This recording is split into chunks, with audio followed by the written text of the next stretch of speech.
বন্ধুরা এই মুহূর্তে আপনারা এখানে দেখতে পাচ্ছেন একটি শর্ট সার্কিট প্রোটেক্টর সিস্টেম। তো এখানে লাল বাতি জ্বলছে, অর্থাৎ এখন এটা প্রোটেক্ট মোডে আছে। এটা রিসেট করার জন্য আমি পুশ বাটনে প্রেস করলাম, আর দেখুন এখানে গ্রিন বাতি জ্বলার সঙ্গে সঙ্গে আমাদের আউটপুট কিন্তু হচ্ছে। এইবার আমি একটি শর্ট কেবল এর মাধ্যমে আমাদের আউটপুট এলইডিতে যদি শর্ট করে দেই, দেখুন শর্ট সার্কিটটা অফ হয়ে গেল, আমাদের বাতিটা অর্থাৎ প্রোটেকশন সিস্টেমটা কাজ করতেছে। তো এইবার আমি যদি এখানে আবারও প্রেস করি পুশ বাটনে, আবারও যদি এলইডির আউটপুটটা শর্ট করে দেই, তাহলে দেখুন আমাদের শর্ট সার্কিট প্রোটেকশন সিস্টেমটা খুব সুন্দরভাবে কিন্তু কাজ করতেছে। চলুন বন্ধুরা, কিভাবে একটি শর্ট সার্কিট প্রোটেকশন সার্কিট তৈরি করবেন আজকের ভিডিওতে আপনাদেরকে এটাই দেখাই। সর্বপ্রথম আমি এখানে একটি 5 ভোল্টের রিলে নিয়ে নিব।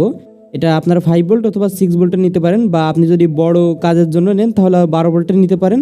অর্থাৎ যে ভোল্টেজের জন্য আপনি শর্ট সার্কিট প্রোটেকশনটা তৈরি করবেন তার জন্য সেই ভোল্টেজের রিলেটা নেবেন।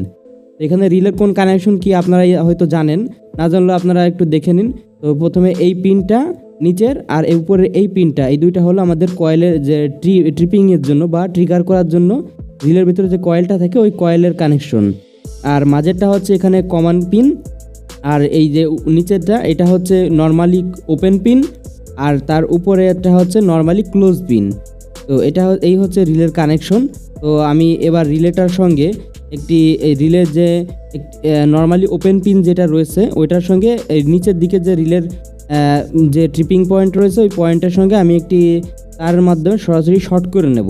তো আপনারা এখানে দেখতে পাচ্ছেন আমি দুটি তার শর্ট করে নিয়েছি। কোন দুটি তার শর্ট করে নিয়েছি আপনারা দেখতে পাচ্ছেন। যদি আপনারা আমার কথার মাধ্যমে না বুঝতে পারেন তাহলে ভিডিওতে আপনারা অবশ্যই দেখতে পাচ্ছেন। তো এবার আমি একটি পুশ বাটন সুইচ নেব আমাদের সার্কিটটাকে রিসেট বা অন অফ করার জন্য। তো রিসেট করার জন্য আমি একটি পুশ বাটন সুইচ নেব, এবং সুইচ নিয়ে আমি কিছুটা রিলের এই দুই পয়েন্টের সঙ্গে সোল্ডার করে নেব। বন্ধুরা এখন আপনারা দেখতে পাচ্ছেন আমি সোল্ডার করে নিয়েছি। কোন দুই পয়েন্টের সাথে সোল্ডার করে নিয়েছি আপনারা দেখতে পাচ্ছেন, কমান পিনের সঙ্গে এবং রিলে ট্রিপিং একটু আগে আমরা যে পয়েন্টটা শর্ট করেছি ওইটা। এবার আমরা এরকম দুটি এলইডি নেব। এখানে দুই কালারের দুটি এলইডি নিয়েছি আমি, গ্রিন এবং রেড। আপনারা যে কোনো এলইডি নিতে পারেন, কোনো সমস্যায়।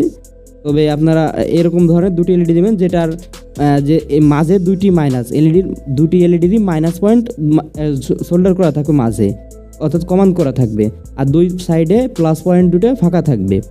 এবার প্লাস পয়েন্ট দুটো আমরা এই রিলের যে নর্মালি ওপেন পিন এবং নর্মালি ক্লোজ পিন অর্থাৎ আউটপুটের দুই পিনে এইভাবে সোল্ডার করে নেব আমি।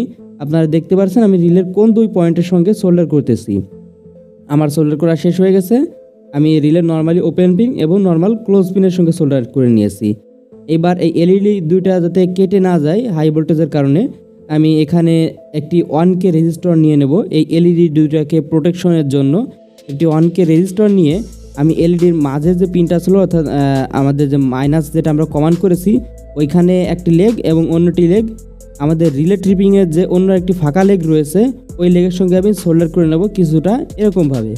আপনারা দেখতে পাচ্ছেন আমি কোন কোন পিনের সঙ্গে সোল্ডার করেছি, খুব ভালোভাবে একটু দেখে নিন। আমার কথার মাধ্যমে যদি আপনারা না বুঝতে পারেন তাহলে অবশ্যই ভিডিওটা দেখে নেবেন আমি কোন কোন পিনের সঙ্গে সোল্ডার করে নিয়েছি। তো আমাদের এই রিলের সমস্ত টোটালি ম্যানুফ্যাকচারিং বা যে কম্পোনেন্ট সোল্ডারিংয়ের কাজ সম্পূর্ণ শেষ হয়ে গেছে। এখানে আমাদের আর কোনো কম্পোনেন্ট প্রয়োজন পড়বে না, ব্যাস তৈরি হয়ে গেছে আমাদের একটি শর্ট সার্কিট প্রোটেকশন। তো এবার কানেকশন ইনপুট আউটপুটের জন্য আমি সর্বপ্রথম দুটি শর্ট কেবল নিয়ে নেব এখানে। তো এবার এই শর্ট কেবল দুইটা আমি রিলেতে সোল্ডার করে নিয়েছি। তো আমাদের এই মাঝে এই সাইডে সোল্ডার করেছি, এটা হচ্ছে আমাদের গ্রাউন্ড বা কমন পিন হবে এইটা। তো রিলের উপর সাইডে যে ট্রিপিং পয়েন্ট ছিল ওইখানে সোল্ডার করেছি, এবং কমানের সঙ্গে আমি পজিটিভ ইনপুট দিয়েছি।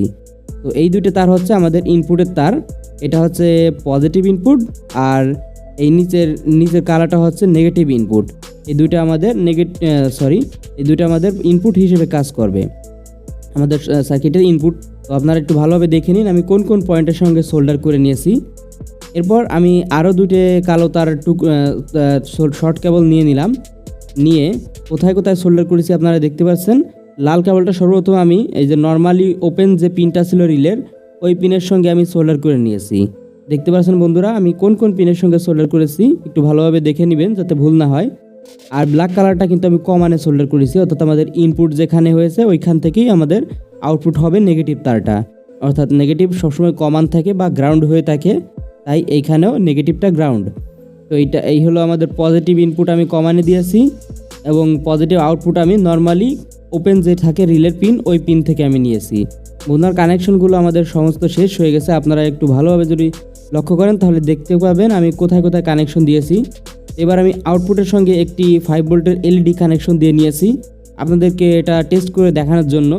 আমি যেহেতু এখানে 5 ভোল্টের রিলে নিয়েছি তাই এখানে 5 ভোল্টের সেট করে দেখাবো আপনাদেরকে। আপনার 12 ভোল্টের রিলে নিলে 12 ভোল্টের সেট তৈরি করতে পারবেন, সেম প্রসেস। তো এবার আমি এখানে একটা 3.7 ভোল্টের লিথিয়াম ব্যাটারি কানেকশন দিলাম। দেখুন লাল বাতি জ্বলতেছে, অর্থাৎ আমাদের সার্কিটটা এখন প্রোটেক্ট মোডে রয়েছে। প্রথমবার কানেকশন দিলে এরকমটা হবে। তো এবার এখানে আমরা যে পুশ সুইচটা কানেকশন দিয়েছিলাম ওইটাকে যদি আমরা একবার প্রেস করি, দেখুন এলইডিটা জ্বলতে শুরু করেছে, আউটপুট হচ্ছে। আর আমাদের আউটপুট সিগন্যাল হিসেবে গ্রিন এলইডি জ্বলতেছে। তো অর্থাৎ আমাদের ইন্ডিকেট করতেছে আমাদের সার্কিটটা এখন নর্মালভাবে কাজ করতেছে। এইবার আমি আমাদের সার্কিটটা টেস্ট করার জন্য আমি এরকম একটি শর্ট কেবল নিলাম, নিয়ে আউটপুটে দুটি প্রান্ত শর্ট করে দেবো।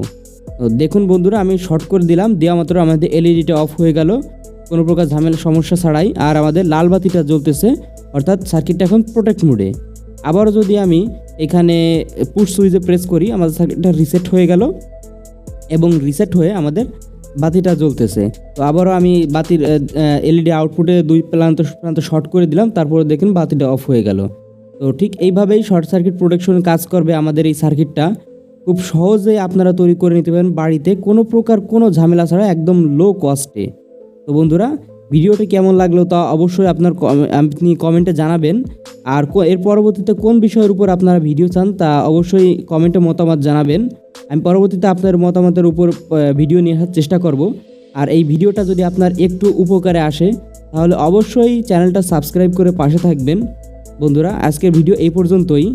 সবাই ভালো থাকবেন, সুস্থ থাকবেন। আল্লাহ হাফেজ।